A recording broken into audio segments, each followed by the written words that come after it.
Today we are here in Marshfield at Vermont Flower Farm. We're going to spend the afternoon with George and Gail Africa and hear about their 39 years working with flowers and plants. Our families were both gardeners one way or another, farmers, Yeah. gardeners, and so we had a lot in common.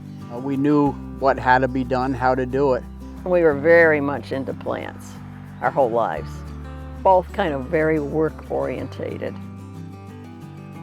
If I put a meter on me, I don't know how many steps it would say, but a lot. Vermont Flower Farm, the name I picked way back when because I wanted the representation of a state that I had grown to really love. In 1983, we really started Vermont Flower Farm by doing the farmers market in Burlington. And we both worked other jobs. The gardens up in Shelburne. Okay, so the first garden. The first gardens, me by the Tithonia. We grew all annual flowers at first, including sweet peas, which nobody had grown for years and years. And old folks, old farmers, always used to grow sweet peas. They were a favorite flower. What about any pictures of the two of you together? We always work in a different part, doing different things. Okay. Not really. And we stayed there until we decided to come to Marshfield. My parents were here in Marshfield. Okay, so 3 locations since 1983. Yeah, Yes. I wouldn't recommend that to anybody. And I had been looking for land on Route 2 for a long time. And I found out about this piece of land and I bought it essentially in one day. And probably 6 years ago, we started doing hydrangeas. Gail and Alex planted them here just so people can come and take a look at the height and the color and the way they change color over time. Amaranthus, that's Coral Fountain. This red one down here is Love Lies Bleeding. Heck of a name. You pick these off and you put them with your Halloween costume. Well, I've always described it as Vermont's best little nursery.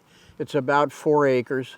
It has really good road frontage. It's got good Winooski River frontage. A great place, thousands of really nice plants. I think we have the hardiest varieties. We strive for that. Produce a lot of blooms, which is what people are looking at. I do hear that all the time, that your plants do so well. They're good people, and the amount of knowledge they have on these plants makes me way more successful. Which plant flower you did tell me yesterday was a single, and on the 3rd year it turned into a double? Desert Flame. We've established a reputation as a place where if you have a question about gardening, go see George and Gail. To me, that's really important, especially now after COVID when there's so many new gardeners.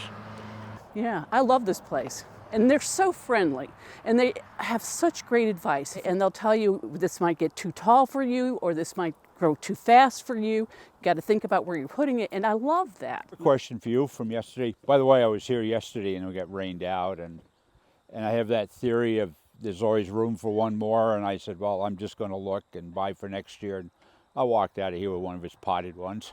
I bet I've bought at least 70 different varieties of daylilies from out here. We all have bad habits. But the beauty of these is, they're local plants. When you buy them, you get a big plant, so it's an immediate success. And that way goes into where the hosta garden is in the shade. So you never know what you're going to see here, but so there's about 700 varieties here. Like that one right in front of you is Paradigm, one of my favorites. Invariably, they'll be sitting down here and they'll just say, leave me alone, I'm having fun here. So that's how we do it. And the open part is hydrangeas and lilacs and things that do well with a lot of sun. And then the big fields on either side are daylilies, which can handle just about any kind of soil you can come up with. This has got about 700 clumps of daylilies. This is a honky tonk Barbie. This is called Last to Hit the Bricks. There's a smuggler's notch. You can see how prolific that is a bloomer and how good that is for your garden. We make it a point to take a lot of pictures and share as much information as we have time to do. I enjoy the posts that Gail do and George do. It makes my day to look at these posts and see these beautiful flowers. It just brings so much joy. So this time of year, we're digging and dividing daylilies. Daylilies are a plant that They're so damn hardy. You can, any time it's not freezing out, you can work with them and they'll grow fine and dandy. And now what we've got is we've got 2 plants here that are all ready to go in a 6-quart pot. A lot of people are afraid to do what I'm doing here, what I'm showing you, but it's not hurting the plant and it's helping you increase the number of flowers that you have. So they'll be growing in about a month. They'll root in. And sometimes he lets me come out in the summer and deadhead in the morning. We've helped a number of people through garden therapy. Just getting outdoors is therapy.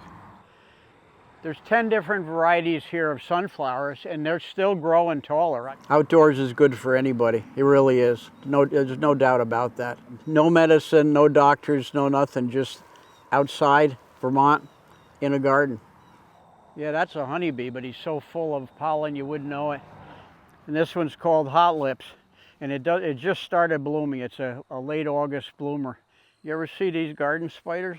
He's making that move. That's not me, that's the spider. You see all the bees on him? We're developing that into a pollinator garden. That's working for the bees and the butterflies and moths and me too, so. Gail's a color person. That's why we work well, because Gail can take a person's basic interest and put together the height and the color and the bloom time. And I'm the guy that can go pull all the pots and lay them out in a pile and say, how does this look? And it works just fantastic between the 2 of us. So one year we were so busy here, we both, it's good when you both do this, forgot our anniversary. I have to deadhead. I have to. Gail and George are hoping to retire, and they have put the farm up for sale. It has a lot of potential here for other people. I think we've made the foundation over all these years. As well as having been in agriculture forever, and that's what I want to see it keep going after we leave. I want to go around Vermont more. I know Vermont pretty well, but I want to see different parts of Vermont. When you remember that many people every year, it's a big family, and that's the good thing about this business. I could spend all day talking about flowers, and we will get stuck in Vermont with you again real soon. Thanks, Diana. I needed that. You guys have fun back here. Now, what am I gonna go bring home with me? Because you don't go to a flower farm and not bring home some flowers.